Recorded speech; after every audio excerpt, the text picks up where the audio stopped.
24 chapitres soigneusement couchés sur un peu plus de 400 pages et répartis en 3 parties ont été largement suffisants pour retracer le parcours élogieux de 2 fauves de la savane politique congolaise, comme le mentionne ainsi l'auteur de l'ouvrage, Christian Malik Ngandu Kankou, dans un langage métaphorique.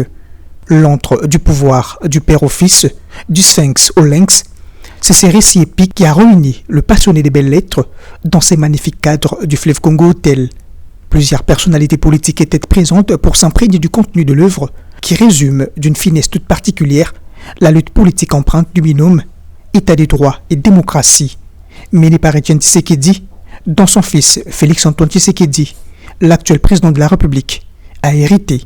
Les premières impressions du livre, livrées par des scientifiques des renom à l'instar du professeur Kambai Boacha, ont taré d'éloges. Cet effort pédagogique.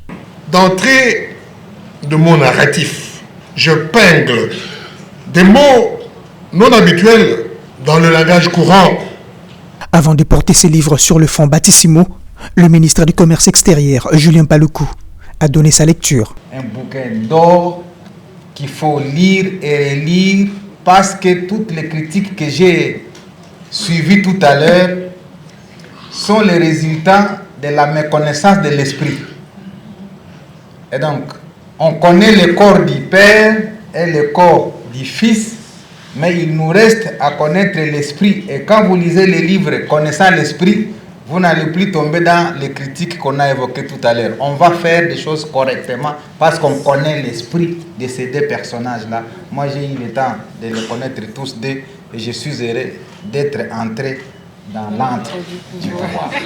Merci. Reconnaissance, responsabilité, vision et hommage, 4 concepts majeurs qui ont motivé l'écriture de cet ouvrage, a livré son auteur, Christian Malik Ngandu. Il y a quelques raisons qui m'ont poussé à écrire ces livres et ces raisons se résument en fait en 4 mots. Reconnaissance, responsabilité, vision et hommage. Mais je vous invite vraiment à lire ces livres. Ceci dit, place au vernissage. L'antre du pouvoir, du père au fils Tshisekedi, du sphinx au lynx, je débaptise.